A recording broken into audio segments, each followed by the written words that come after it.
इतिहास इयत्ता 12वी प्रकरण 5 भारत सामाजिक व धार्मिक सुधारणा.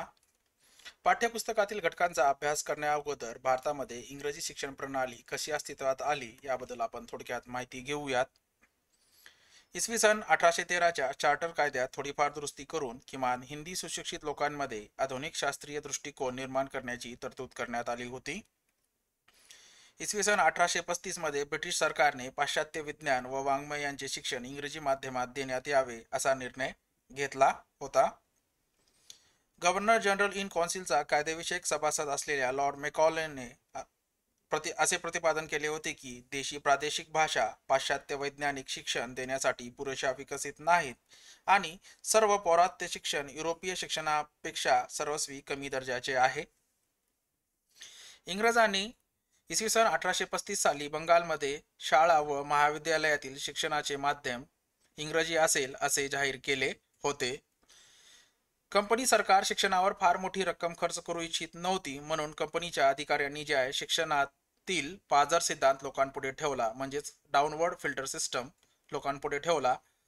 समाजातील थोड्या उच्चवर्णीय व मध्यमवर्गीयांना योग्य शिक्षण दिल्यास तेच लोक म्हणजे शिक्षण घेतलेले उच्चवर्णीय व मध्यमवर्गीय लोक बहुजन समाजास शिक्षण देण्यासाठीची जबाबदारी उचलतील आणि हळूहळू शिक्षण समाजाच्या वरच्या थरातून खालच्या थरापर्यंत पाझरत जाईल, असा या सिद्धांताचा आशय होता. इसवी सन 1843 मध्ये लॉर्ड मॅकॉले याने ब्रिटिश सरकारच्या पुढाकाराने इंग्रजी माध्यमाची पहिली शाळा कलकत्त्यात सुरू करून आधुनिक शिक्षणाचा पाया घातला. ब्रिटिश सरकारचे हे धोरण इसवी सन 1854 मध्ये कागदोपत्री मागे घेण्यात आले. नमस्कार, मी देव बिरादर आपल्या सर्वांचं युट्यूबच्या चॅनलमध्ये हार्दिक स्वागत करतो. आपण सर्व स्पर्धात्मक परीक्षेच्या दृष्टीने भारत सामाजिक व धार्मिक सुधारणा या पाठाचा अभ्यास करणार आहोत आणि एखादी बाब तुम्ही पाठ्यपुस्तकाच्या बाहेर जाऊन स्पर्धात्मक परीक्षेच्या दृष्टीने जाणणे अत्यंत आवश्यक आहे, अशा बाबी मी या व्हिडिओमध्येही पाठ्यपुस्तकाच्या बाहेर जाऊन नक्कीच सांगेन. इंग्रजी शिक्षण घेऊन त्या शिक्षण पद्धतीच्या आधारे येथे उदयाला आलेल्या नवीन पिढीने सामाजिक क्षेत्रात जे काम केले ते महत्त्वाचे होते. सामाजिक आणि धार्मिक सुधारणांच्या अभावी राजकीय स्वातंत्र्य अपूर्ण असते याची जाणीव पहिल्या पिढीतील समाजधुरींना होती. यामुळे राजा राममोहन रॉय यांच्यापासून सुरू झालेल्या सामाजिक धार्मिक सुधारणांचा आढावा घेणे आवश्यक आहे. सामाजिक व धार्मिक सुधारणांची आवश्यकता. भारतीय समाजातील अंधश्रद्धा, रूढीप्रियता, जातीभेद, उच्चनीयतेच्या भ्रामक कल्पना, चौकस व चिकित्सक वृत्तीचा अभाव यामुळे येथील समाज जो आहे मागे पडला होता. इंग्रजी शिक्षणामुळे येथील समाज सुधारकांची जगाकडे बघण्याची दृष्टी बदलली. स्वातंत्र्य, समता, बंधुता आणि मानवता यावर आधारित नव समाजाची निर्मिती करणे समाज सुधारकांना आवश्यक वाटू लागले. आणि आपल्याला माहिती आहे की स्वातंत्र्य, समता, बंधुता ही शिकवण जगाला जी आहे फ्रेंच राज्यक्रांतीने दिलेली आहे. सुधारणा पर्व. राजा राममोहन रॉय यांचा जन्म 22 मे 1772 मध्ये सुधानगर, हुगळी, बंगालमध्ये झाला. त्यांचा जन्म एका ब्राह्मण कुटुंबात झाला होता. त्यांचे पूर्वज बंगालच्या नवाबाच्या सेवेत होते. यावरतीही आयोगाने एक प्रश्न विचारलेला आहे. त्यांनी जैन, बौद्ध, मुस्लिम, हिंदू धर्मांचा सखोल अभ्यास केला होता. त्यांनी ईस्ट इंडिया कंपनीत नोकरी देखील केलेली होती. त्यांनी उपनिषदांचे संस्कृतमधून बंगालीत भाषांतर केले होते. त्यांच्या वहिनीला सती जावे लागले या घटनेचा त्यांच्या मनावर खोलवर परिणाम झाला. रॉय यांनी सती प्रथेविरुद्ध एक पत्र इंग्रजी भाषेमध्ये लिहून प्रसिद्ध केले.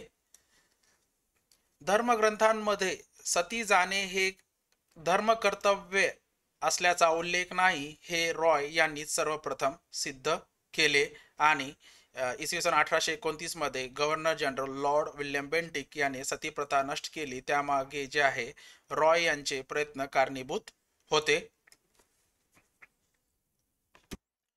द्वैत व अद्वैतवाद स्पष्ट करण्यासाठी राजा राममोहन रॉय यांनी त्यांचा प्रसिद्ध ग्रंथ तुल्फत उल मुवाहिदीन म्हणजेच गिफ्ट टू मोनोथेसिस्ट आणि अनेक पुस्तिका फारसी भाषेत लिहिल्या आहेत. राजा राम मोहन रॉय हे भारतीय प्रबोधनाचे जनक मानले जातात. ते स्वतः एक जमीनदार होते. राजा राम मोहन रॉय यांच्या मते धर्म कोणताही असो, त्याची कसोटी शुद्ध बुद्धिवादावर पारखून घेणे आवश्यक आहे. त्यांनी परसेप्ट्स ऑफ जेसस हा ख्रिश्चन धर्मावर आधारित ग्रंथ लिहून ख्रिश्चन धर्मातील चांगली तत्वे हिंदू धर्मात समाविष्ट केली पाहिजेत असे प्रतिपादन केले. त्यांनी सत्यप्रतीविरुद्ध लढा दिला. सर्व धर्मात मूलतः एकच संदेश आहे आणि त्याचे अनुयायी बंधूच आहेत असे त्यांचे म्हणणे होते. बालविवाह आणि पडदा पद्धत यालाही त्यांचा विरोध होता. त्यांनी इंग्रजी माध्यमाची शाळा सुरू केली. बंगाली भाषेतील पहिले साप्ताहिक संवाद कैमुदी हे त्यांनी सुरू केले होते. पुढे त्यांनी पर्शियन भाषेतील दैनिक सुरू केले. रॉय यांनी आत्मीय सभेच्या माध्यमातून सर्व धर्मातील समान तत्वे शोधण्याचा प्रयत्न केला. 1828 मध्ये ब्राह्मोस समाज स्थापन करून ईश्वर एकच आहे आणि त्याला प्रसन्न करण्यासाठी मूर्तीपूजेची गरज नाही असे त्यांनी प्रतिपादन केले. रवींद्रनाथ टागोरांनी त्यांना नव्या युगाचे अग्रेसर असे म्हटले आहे. एकेश्वरवादाचा पुरस्कार सर्व धर्म आणि धर्मग्रंथांबद्दल आदर या तत्वाचा पुरस्कार करण्यासाठी त्यांनी जे आहे ब्राह्मो समाजाची स्थापना केली होती. देवेंद्रनाथ टागोर यांनी धार्मिक सत्याचा शोध घेण्यासाठी इसवी सन 1840 मध्ये एक सार्वजनिक संस्था म्हणून तत्वबोधिनी सभा स्थापन केली. इसवी सन 1843 मध्ये ते ब्राह्मो समाजास येऊन मिळाले. त्यांनी ब्राह्मो समाजास व्यवस्थित रूप प्राप्त करून दिले.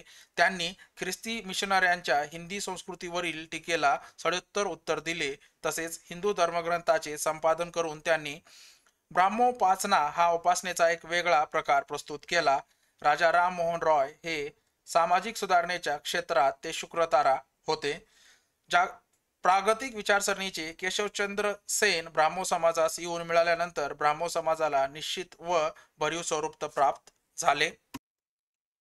इसवी सन 1830 मध्ये राम मोहन रॉय मुघल बादशहाचे वकील म्हणून इंग्लंडला गेले होते.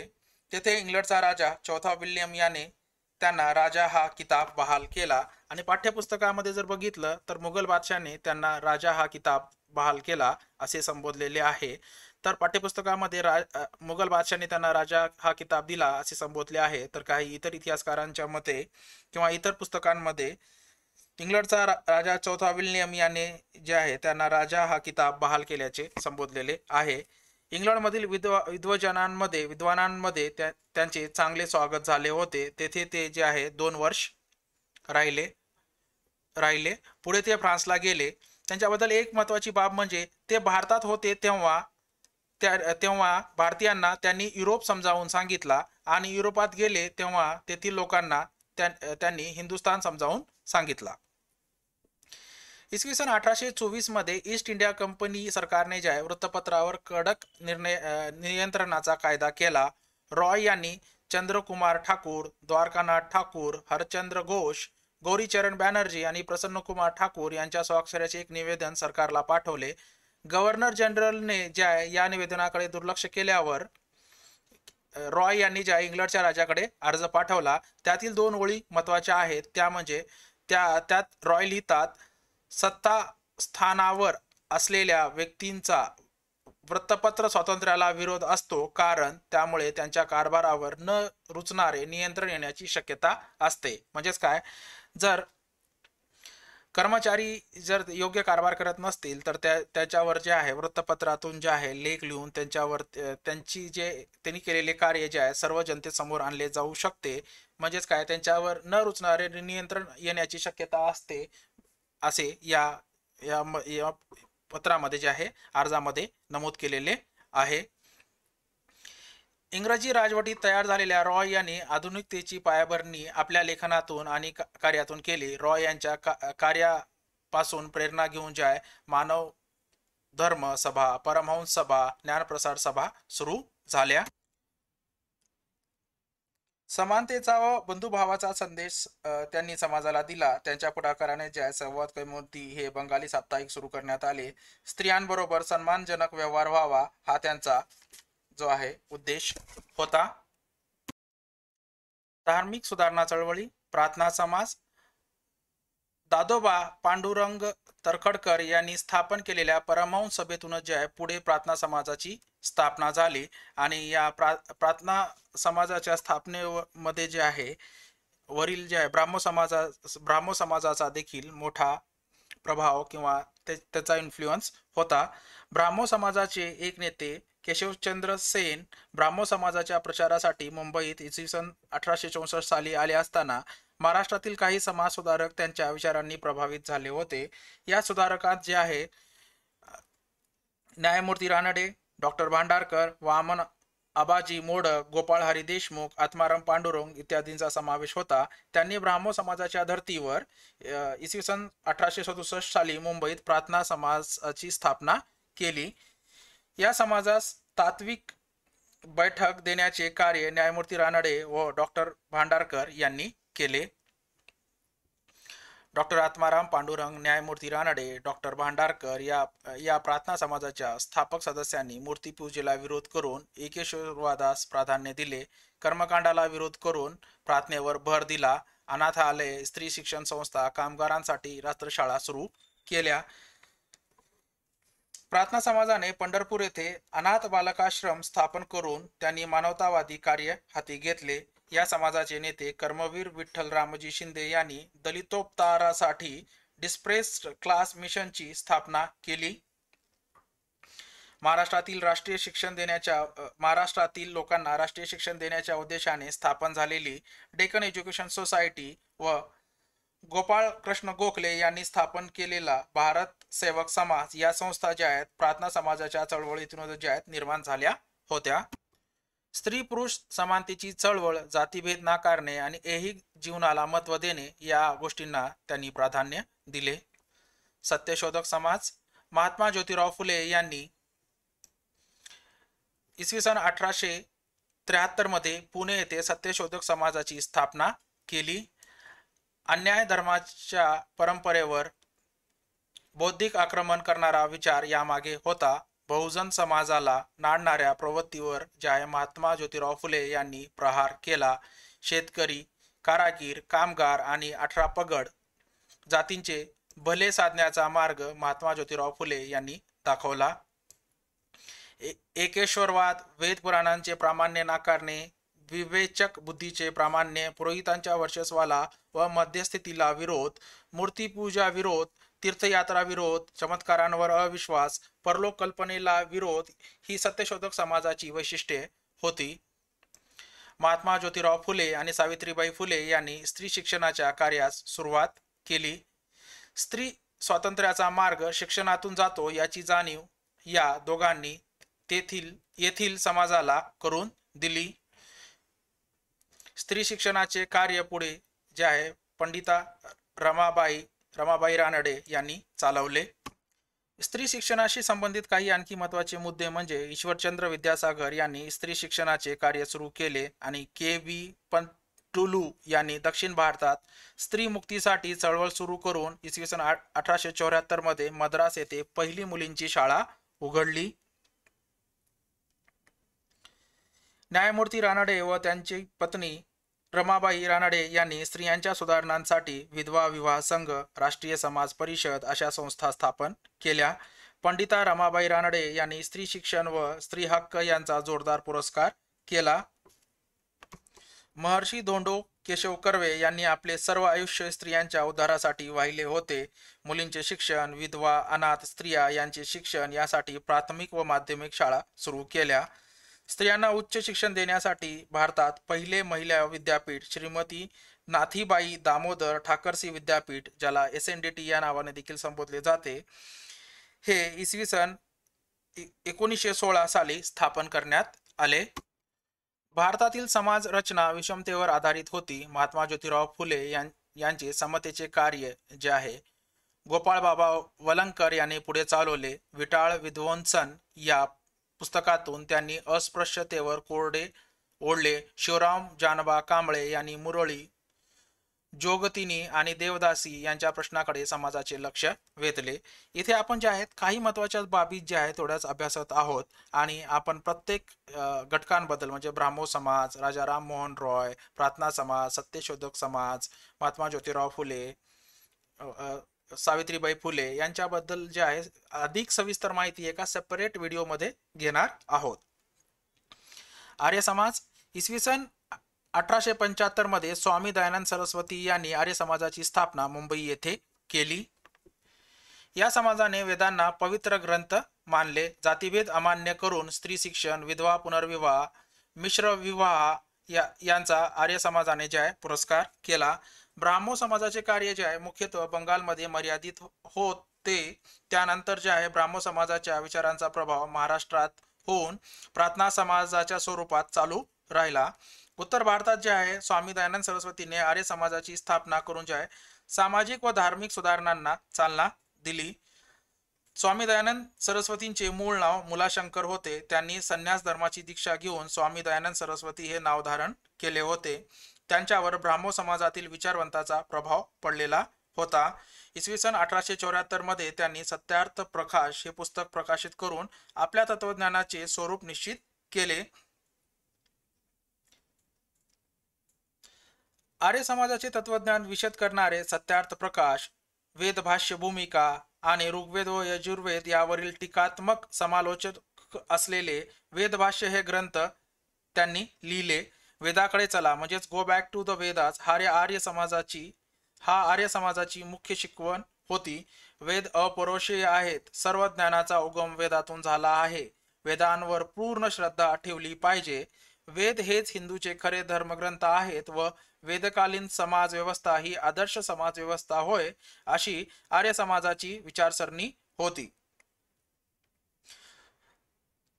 स्वामी दयानंद सरस्वती यांनी अंधश्रद्धा, कर्मकांड, मूर्तीपूजा यांना विरोध करणारे एक थोर विचारवंत होते.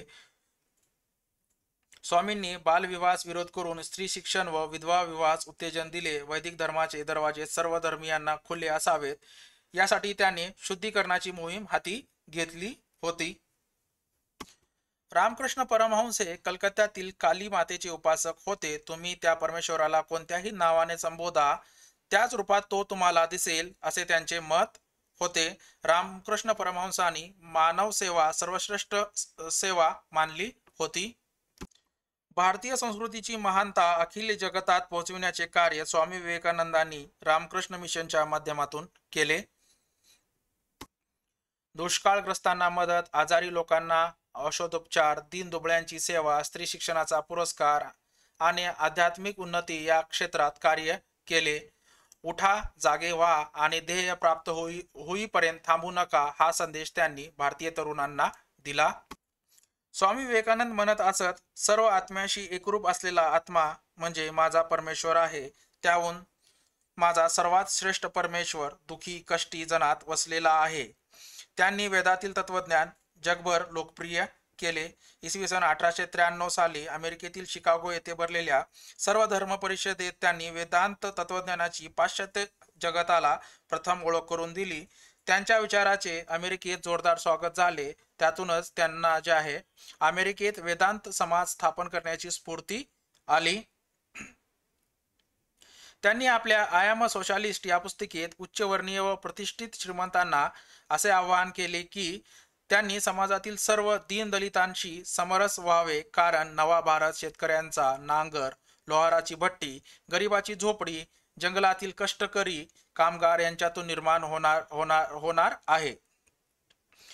स्वर्गात आशीर्वाद देणारा परंतु या जगात भाकरीही देऊ शकत नाही अशा परमेश्वरावर माझा विश्वास नाही. जो परमेश्वर स्वर्गात ऐशोआरामात राहून दीन दुबळ्यांसाठी काहीच करत नाही त्याला मी विश्वासघातकी असे म्हणेन, असे स्वामी विवेकानंद भारतातील दुखी जनता पाहून म्हणत असत. स्वामी विवेकानंदांनी भारतीय तत्वज्ञानाबरोबरच स्टुअर्ट मिल, हर्बर्ट स्पेन्सर, शेली, हेगेल आणि वर्ड्सवर्थ यांचा झपाटून अभ्यास केला होता. त्यांच्यावर फ्रेंच राज्यक्रांती, नेपोलियन व येशू ख्रिस्तांचे जीवन यांचा प्रचंड प्रभाव होता. त्यांनी इसवी सन 1900 साली पॅरिस येथील धर्माच्या इतिहासाची सभा मध्ये देखील भाषण केले होते. त्यांनी इसवी सन 1898 मध्ये त्यांनी उद्बोधन पत्रिका हे मासिक सुरू केले. त्यांनी कर्मयोग, राजयोग, भक्तियोग, प्राच्य व पाश्चात्य, ईस्ट अँड वेस्ट इत्यादी प्रमुख ग्रंथ लिहिले. भगिनी निवेदिता म्हणजेच सिस्टर निवेदिता यांनी विवेकानंदाबद्दल the master as I saw him हे पुस्तक लिहिले.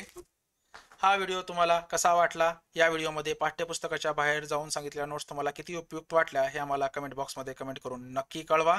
पुढील व्हिडिओमध्ये आपण या पाठ्यपुस्तका घटकातील जे आहे इतर बाबींचा सखोल अभ्यास करणार आहोत.